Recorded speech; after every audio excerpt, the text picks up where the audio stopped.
রব্বুল আলামিন বলেন সাফা মারওয়া এইগুলা আল্লাহর নিদর্শনাবলীর অন্তর্ভুক্ত, অর্থাৎ আল্লাহর নিদর্শন। ফামান আজ্জাল বাইতা আও ইতামারা ফালা জুনাহা আলাইহি আন ইয়াতাওয়াফা বিহিমা। সুতরাং যেই ব্যক্তি বাইতুল্লাহর হজ করবে বা উমরা করবে তার জন্য এই দুইটি প্রদক্ষিণ করাতে কোনো অসুবিধা নাই। কারণ আগে এখানে মূর্তি ছিল, সাহাবায়ে কেরাম যখন আসলেন ফতে মক্কার পরে হজ করার জন্য ওই জায়গায় তারা সাই করতে চায় না। কেন? এই জায়গায় আগে মূর্তি ছিল, তো তখন তো মূর্তি সরানো হয়েছে।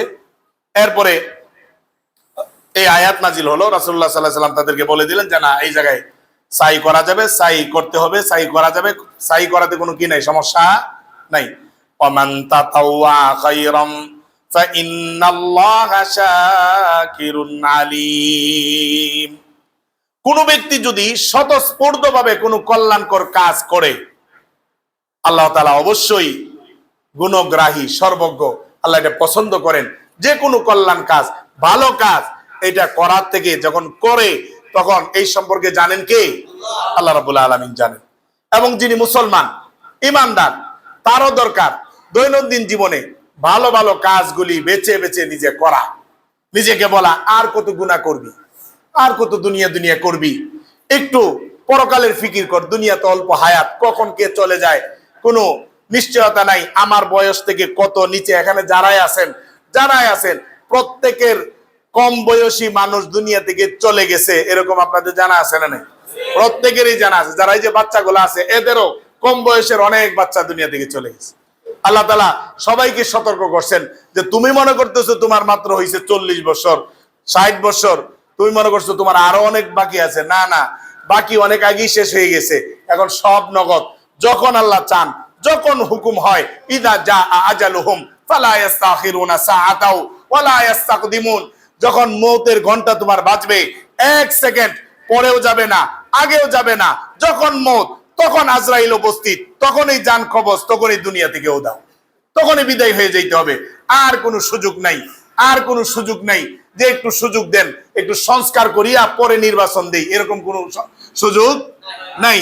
বা যতটুকু হয়েছে ততটুকু, যেই হালতে আছেন ওই হালতে, চুরির হালতে আছেন চুরির হালতে, গুমে আছেন গুমের হালতে, অন্যায় কাজে আছেন অন্যায় কাজে, যেই হালতে আছেন আজরাইল যখন আসবে ওই হালতেই চলে যেতে হবে।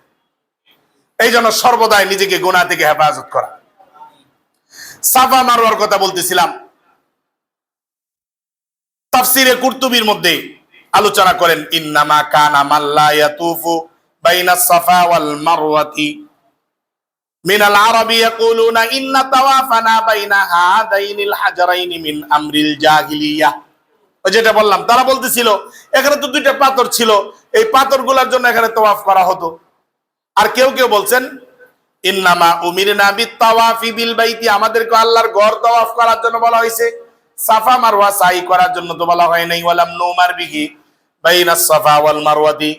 এরপরে এই আয়াত আল্লাহ রাব্বুল আলামিন নাজিল করেন ইন্নাস সাফা ওয়াল মারওয়াতা মিন শাআইরিল্লাহ। তাহলে সাফা মারওয়ার ফজিলত আছে না নাই? অবশ্যই এটার ফজিলত আছে। এই দুই পাহাড়ে সাই করা এটা সুন্নত না ওয়াজিব? ওয়াজিব। কি ওয়াজিব? ওয়াজিব। এটার ইতিহাস আমরা জানি, কেন সাই করা হয় আমি বলছি কয়েকবার, আজকে আর এটা লম্বা করে বলবো না।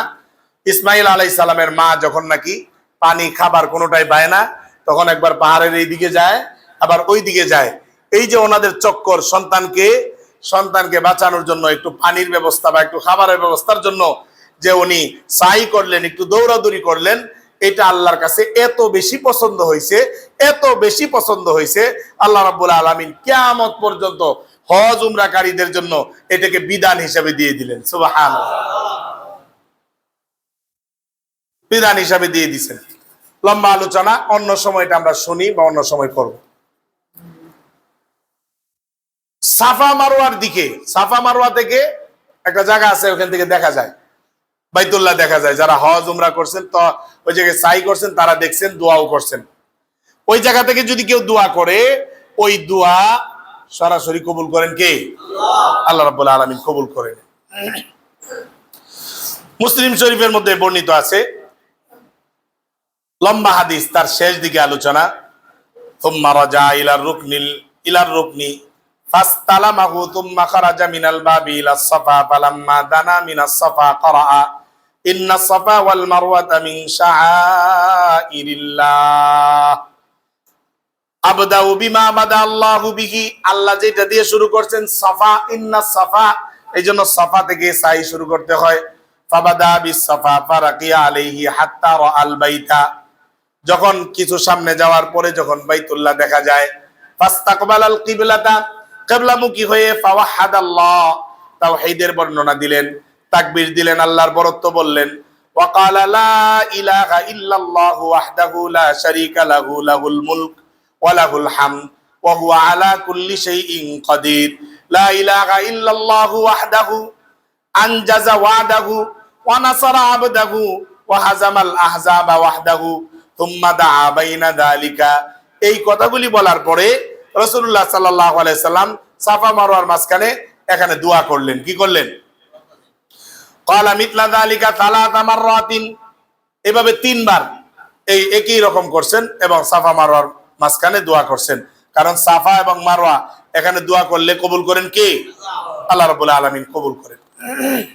এইজন্য যারা এই হজ উমরা করব এটা মাথায় রাখবো। এমনি তো মুআল্লিমরা বলেই দিবে এটা দোয়া কবুল হওয়ার স্থান, আপনারা ওইটা স্মরণ রাখবেন। আরো অনেকগুলা জায়গা আছে, মিজাবে রহমত, যে জায়গা দিয়ে কাবা ঘরের পানি নিষ্কাশন হয় পরে, এটা নিচে, এটা মিজাবে রহমত বলে ওই জায়গা, ওইটাও বরকতপূর্ণ জায়গা।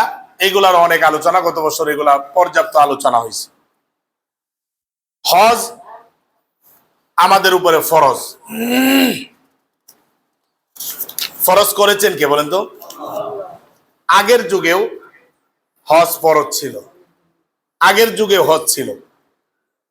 যেমন সূরা হজ 27 নম্বর আয়াত, আল্লাহ রাব্বুল আলামিন বলেন, ওয়াআযযিম ফিন-নাসি বিল হাজ্জি ইয়াতুকা রিজালান ওয়া আলা কুল্লি দামিরি ইয়াতিনা মিন কুল্লি ফাজ্জিন আমিক। আল্লাহ রাব্বুল আলামিন বললেন, তুমি মানুষদের মাঝে হজের ঘোষণা দাও, তারা তোমার কাছে চলে আসবে পদ বজ্রে এবং প্রতিটি ক্ষীণ ক্ষীণ উটের উপরে পায়দল আসবে, উটের উপরে আরোহণ করে আসবে, যে উটগুলো প্রত্যেক দূর দূরান্তের পথ অতিক্রম করে আসবে। অনেক দূর দূরান্তের পথ কি করবে? এখন তো আর উট নাই, এখন আপনি বিমানে যান, তখন এটা উট মানে যেগুলা দূর থেকে সফর করতে পারতো, উট ঘোড়া, সেগুলা তার আগে যানবাহন এগুলোই ছিল। তো এখন যে যানবাহন গুলো আছে এখন সেগুলা যে অনেক দূর থেকে বিমানে করে, জাহাজে করে মানুষ সেই জায়গায় যাবে।